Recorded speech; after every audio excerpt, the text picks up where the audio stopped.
start the first story. The first story of the day is about UK, London, England, just the entire United Kingdom in general. I tell my friends in America that, a lot of activists and people who are very, very maybe outwardly aggressive and hateful, they tend to fall left in their ideology, which is fine. There's nothing wrong with it. But they don't understand that all these far left countries are cracking down on hate speech, and there's like a delusion, and conservatives can be snowflakes too, for sure. But in the UK, they don't have freedom of speech. So things that I'm saying, I could probably get arrested for, even though I'm not saying anything. Activists who love Colin Kaepernick, they would probably get arrested for half the stuff they say in the UK. Maybe not, because they probably let one side of it. But the point I'm trying to get to is freedom of speech kind of exists in America, but it doesn't exist in the UK, and it's getting crazier than people realize. I've been reporting here for a few months now that even Reuters and mainstream publications like Newsweek that are far left have had to admit that the murder rate, the violent crime rate, the knife violence, the gun violence, even though they have no guns, almost all violent crime is surging in places like London and the UK. Rapes are going up. Acid attacks are going up, female genital mutilation is going up. All of these very horrible things that you would hope goes down in a civilized society are actually on the rise in many parts of Europe, and especially the UK, because they've, to be quite frank, imported hundreds of thousands upon millions of refugees and migrants from areas of the world where this is the stuff that they do. Not everyone does it there. Not everyone's bad people. They're good people, good religions, good races. I'm not a hater on ethnicity or anything. Much love to these people. But the reality of certain areas of Africa and the reality of the Middle East in many parts of the world, the reality, it's not my imagination, it's very, very horrific. So the common sense thing to be, without being hateful, would be just pay attention to who you bring and who you don't, because you have to tightly vet people, because if you don't, you're going to end up bringing that culture, that ideology, that violence, that rape, that female genital mutilation that exists in heavy quantities. You're going to bring that to your country. So without being hateful, we need a combination of the right and the left. We need the common sense and the security of the right, but we need the kindness and compassion of the left. The problem is the modern day left, they don't have any strength or security. They hate, their own people. They love everyone else and victimize everyone else. So they've imported millions of people to their countries, and all crime has risen. So in a common sense country, you would of course have maybe some sort of law change, or I don't even know, change the law, but like maybe you just be like, all right, you know what? We can't do that anymore. We have to start focusing on people doing bad stuff and try to make our city safer. In the UK, they do the exact opposite. They're cracking down on hate speech, specifically people who mention what I say, except, I've been blessed, and maybe, because of my mother, and maybe because I read a lot of books, or maybe I don't know why, but I'm blessed to have like a way with words. I'm a poet, I'm a hip hop artist, I've always been good at poetry. I have a nice way with words where I can eloquently say what I just said and not sound hateful. And to be honest, not everyone has that. All ethnicities, race, and religion, not everyone, everyone has pros and cons and certain skills. Like people can build things that I can't build. I'm not a painter, I'm a bad artist. I'm just good with words. But what I don't think London and things understand, and a lot of people tell me, not everyone is good with words. So if you say the truth like I say, but you don't say it eloquently enough for the liberal and progressive, they'll say it's hate speech, and they'll try to arrest you and ban you. So it's a very twisted, sick game that's going on. And I get messages all the time that say, Anomaly, thank you for saying that. You've said it in a way that I didn't, I wasn't saying it so I could show people. And that's a blessing. It's not, I'm not special. Like I said, there's things that people do way better than me. It's just, I've always been a poet and a writer, so it's not hard for me to put words together and not sound hateful. But in the UK, they're arresting thousands of people for saying the truth. So an example would be Tommy Robinson. While he might have had previous charges, he was trying to shed light to a bunch of child rapists who were making grooming gangs to groom like 12-year-old kids and rape kids. So a good person would say, don't rape kids, those are the criminals. But the UK police say, Tommy Robinson's hateful, that's hate speech, we need to arrest the guy shedding light to it. So crime is not getting better in the UK because they're arresting people who talk about it in a mean way, and they're letting the criminals be victims and say, don't say anything mean to them. Don't say mean things to the child rapists. Don't say mean things to the people who are killing people and stabbing people in record amounts. Don't say anything about that because then you're the criminal. And it's crazier than you think. The South Yorkshire Police, this went semi-viral on Twitter. They tweeted out yesterday, in addition to reporting hate crime, please report non-crime incidents, which can include things like offensive or insulting comments online or in person or in writing. Hate will not be tolerated in South Yorkshire. Report it and put a stop to it. And then they had this ridiculous like virtue signaling graphic with all these people, sad, victimized, fear, anxiety. So, you know, they're trying to not only stop criminal speech, but they're trying to stop non-crime speech, and they're not afraid to say it. So the problem with this is, because you have to understand, I'm a very kind person. I try to not say anything too mean.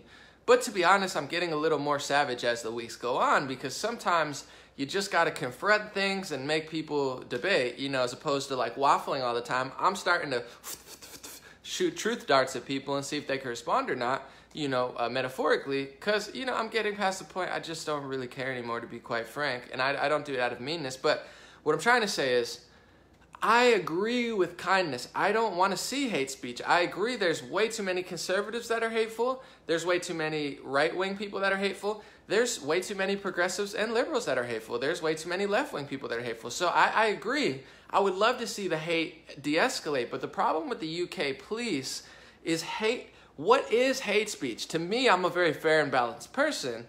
So I can identify what's just straight hateful and ignorant and what's not. And even me, I'm a human being with many, many flaws and my own inherent biases just based on my experiences and probably upbringing.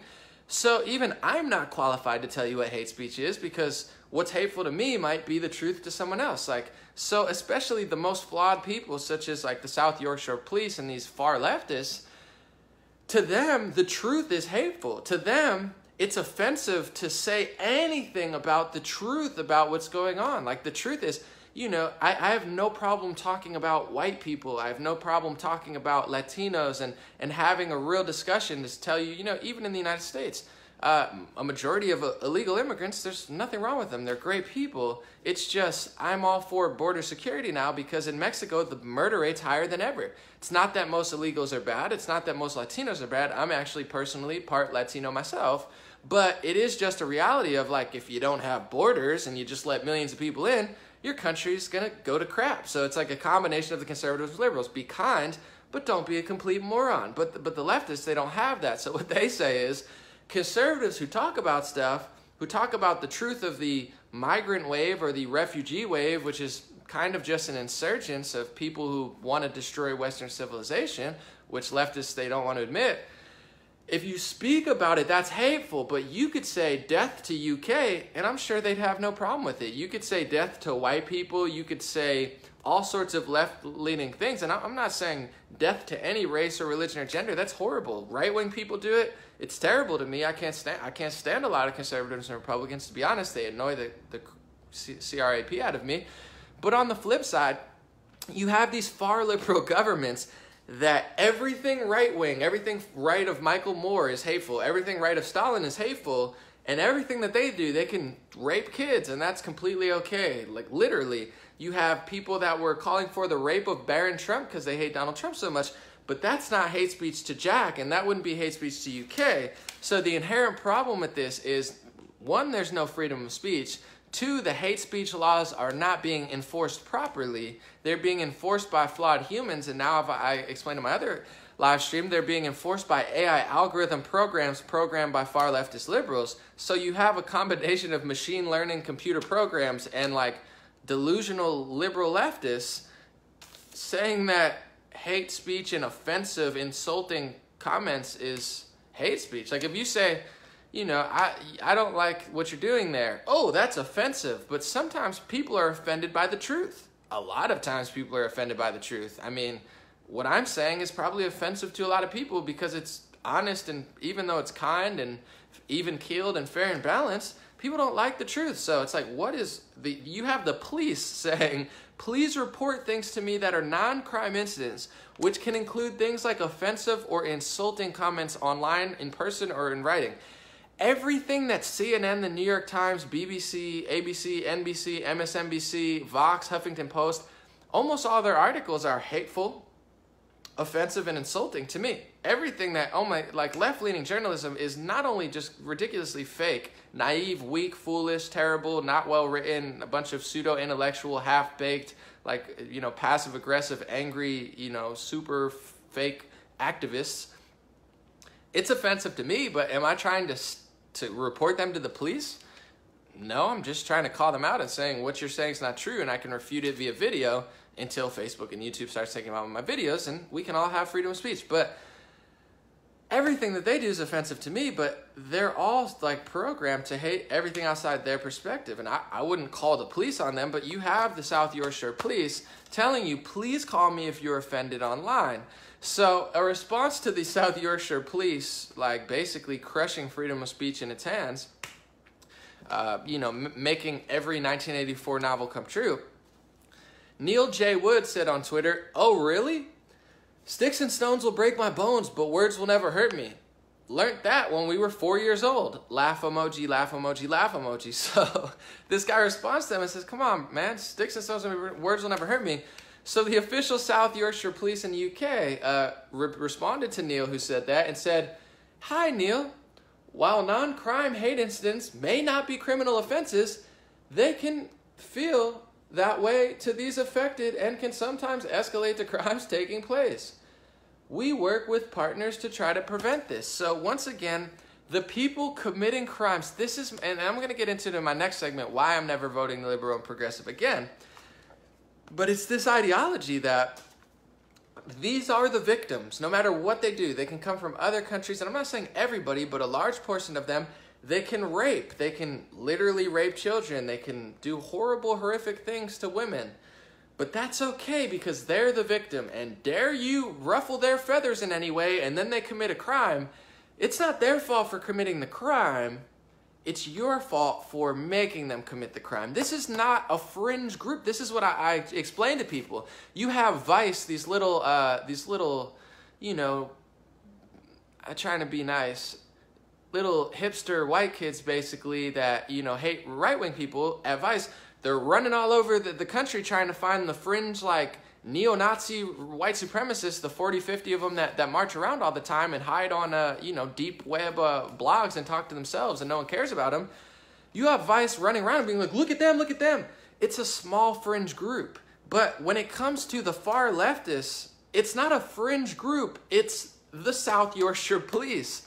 It's the UK government. It's the social media websites. It's not a small fringe group that marches once a year. It's the police officers in the UK telling you that if somebody commits a crime, it's your fault for saying something that hurt their feelings. So if somebody says to me, this is logic of the South Yorkshire Police. I'm not making this up, and this is a hypothetical because I'm not a criminal and I'm never going to do this.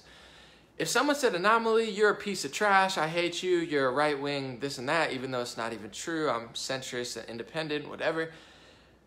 And then I went and committed a massive crime because someone hurt my feelings and said something that's not true about me.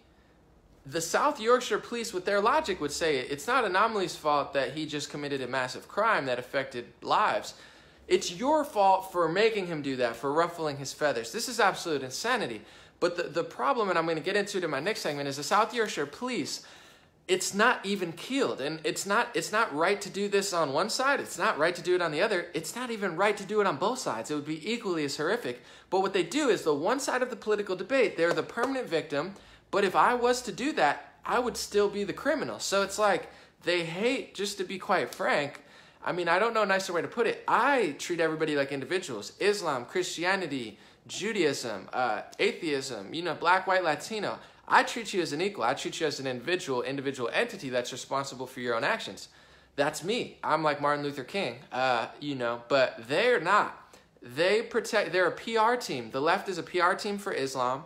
They're a PR team for if you're black or Latino, but only on the certain day, because if you're a black man, it's going to be your fault eventually. You're the hype of the party today, but next year when a trans woman says that a black man did something, or like a Russell Simmons situation, you have a woman say that a black man did something, all of a sudden you're not the victim anymore. So I'm just a warning to my black and Latino brothers and sisters. You know, they'll treat you like the cream of the crop today, and the left will turn on you immediately because you're not victimized enough. You're never going to be at the bottom of the barrel until you're like a paraplegic, you have no arms, no legs, you can't see, you can't breathe, you're black, transgender, like mutated, like triplet with 3 heads. That's the only way you're going to win this game. If you're anything other than that, you know, you're not going to win. You're never going to not be the victim enough. But they hate white people, they hate UK people, they hate right-wingers, they hate conservatives, they hate black and Latino people who like low taxes and small businesses. You know, they don't like, if you do something, you're the problem no matter what. But if you're, you know, of Islam in the UK, or you're a woman on the right day, or you're this race or this religion on the right day, eventually you're going to be Muslim, and there's many Muslims in the UK who speak out against this. All of a sudden they're not the victim anymore. Now their feelings don't matter because they're the criminal, but people can say mean stuff to them all the time, and that's totally okay. That's not hate speech. But if you're a good Muslim brother in UK speaking truth to power, then all of a sudden, the tables, we don't care about hate speech anymore. We're going to be hateful to you. So it's just really sick to see this stuff. I mean, you can't make this stuff up. They're telling you if someone commits a crime, it's your fault if you ruffle their feathers. And they don't even enforce it equally. It only applies to the left wing, to the far left. If you're right wing, no matter your race, religion, or gender, they don't care about you. I mean, it's just crazy to see the police officers on Twitter saying, please report hate crime, non-crime incidents to me. It's not like they don't have enough stuff to worry about. The gun rate is on the rise. The knife violence is on the rise. The violent crime is on the rise. Acid attacks are on the rise. This is not a right-wing Breitbart report. This is Reuters. This is even Newsweek. Far-left organizations or left-leaning organizations or pseudo-centrist, really left-leaning organizations, they're reporting this stuff. It's not a conspiracy theory, and it's not a right-wing theory. It's a fact that all crime is virtually on the rise, but they're more worried about someone saying something mean than they are people stabbing each other in the streets. I mean, what the heck is going on in the UK? God bless you guys in Europe. As weird as it's getting in America, because it is getting weird, it's not that weird. We have the first 2 amendments, thank God, because I don't know what the heck's going to happen if they continuously persecute the people trying to talk about the crime and they bend over backwards for the people committing the crime. Even like, it's like predetermined. They're like, you know, if this person commits a crime, they didn't yet, but if they do, it's still your fault. It's like, that's the police officers in the UK saying that. If the LAPD or the NYPD said that on Twitter, are you kidding me? We're not there yet. Thank God. God bless the LAPD and the NYPD for not going there yet. I'm sure they have flaws and have made mistakes, but my goodness, it could get a lot worse. Everybody wants change in America. Change, change, change. Until you realize change could send us back to the Stone Age. So if you're going to revolutionize the system, this is my problem with leftists. We're going to change it all. We're going to change it. Yeah, you're going to change it for the worse because you guys don't have any sort of common sense. On that note, I want to talk about why, very appropriately, why I'm never, Caroline said good news, people are waking up to this in the USA. Absolutely, it's the greatest place to be. We're set not only geographically, but like ideologically, we're 10, 15, 20, 25, 30 years ahead of everybody else making mistakes. And Europe will figure it out too, but it's just going to get weird there. And they're going to have to do really crazy stuff. And I don't think the leftists there are certainly not ready for it. If they can't even handle basic common sense here, what are they going to do when Europe and Germany wakes up and then they actually have to take drastic measures? Everyone's going to freak out. It's going to get weird. But